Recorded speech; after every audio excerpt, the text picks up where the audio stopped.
Commander Swift has kept us apprised of your recent activities. You've made great strides towards quelling the violence. Despite our best efforts to determine what provoked this uprising, the truth continues to elude us. Have you uncovered aught which might shed some light on the mystery?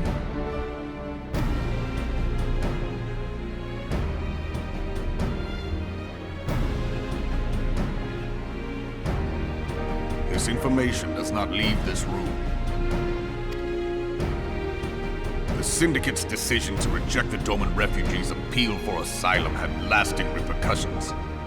A number of those displaced by the calamity claimed it was proof of a policy of discrimination. Together with a group of Alamegan refugees, they organized a series of demonstrations to protest against the Sultanate. Demonstrations which became heated, but did not descend into violence. Until a certain incident served as a call to arms. A unit of brass blades sent to supervise a demonstration loosed arrows upon unarmed protesters. It was this atrocity which prompted the refugees to take up arms. I need not tell you what followed. We assumed at first that the attack was born of a miscommunication. When emotions run high, they happen. But suspicions were raised regarding the unit's commanding officer, whom I ordered interrogated. Sure enough, our fears were soon confirmed. The dog confessed that a merchant had offered him coin to give the order. A merchant in the employ of Teleji Adeleji. Teleji Adeleji. But he spoke in favor of the Doman's cause, and has ever seemed sympathetic towards the refugees' plight. Why would he do such a thing? Know you of the Cartano Reclamation Bill?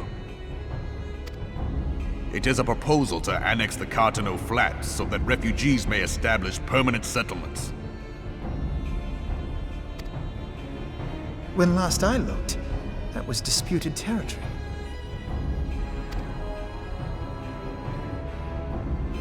Aye.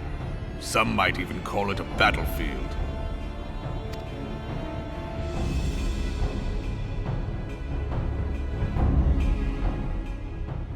The destruction wrought by Bahamut was greatest at the Cartano Flats. That much is common knowledge. What is less well known is that his rampage laid bare ancient Alagon ruins, of which no record existed.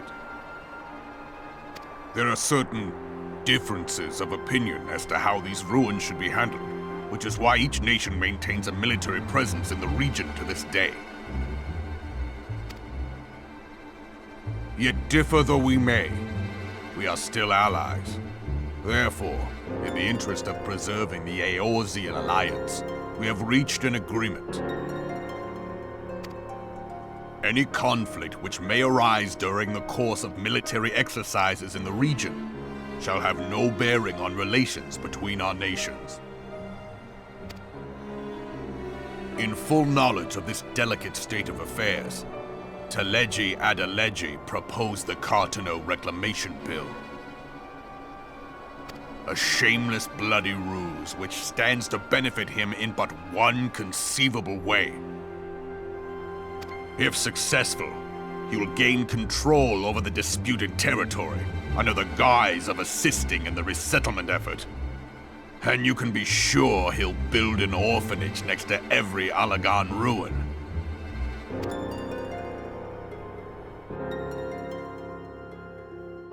The man would threaten the unity of the Eorzean alliance and risk countless lives for personal gain. He walks a path all his own, independent of any faction and beholden to none of his fellows on the Syndicate. By inciting the less fortunate to violence, he hopes to convince others that the Cartano Reclamation Bill is the only viable solution. His sympathy for the plight of the Domans was not but posturing to gain credibility with the refugees. Of that there can be no doubt.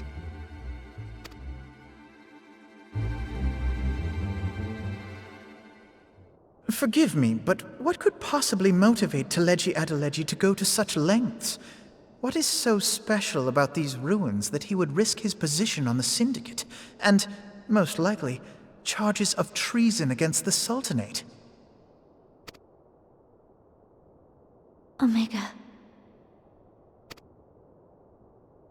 Pardon?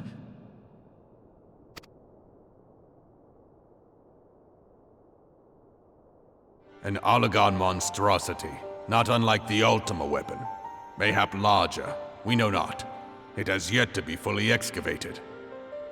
Oligon inscriptions indicate that it was created to fell Bahamut himself.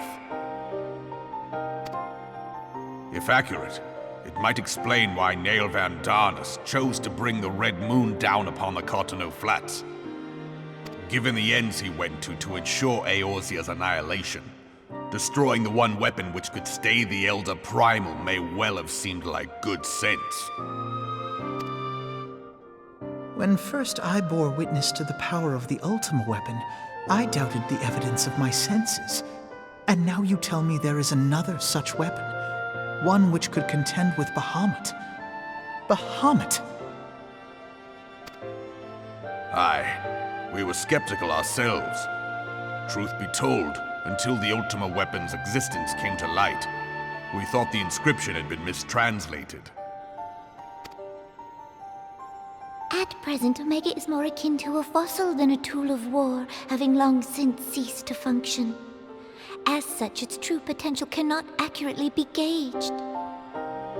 However, if someone were to restore it, as the Garleans did the Ultima weapon, I have little doubt that he would wield untold power. Power enough to subjugate Uldar like as not, and the rest of Eorzea besides, which is doubtless why Teleji Adeleji yearns to have it. That he should aspire to world domination. He who has ever walked 2 paces behind Lord Lolorito in matters of commerce. 'Tis in acknowledgement of his own limitations that he seeks this power. Woe betide us all should we allow him to have it.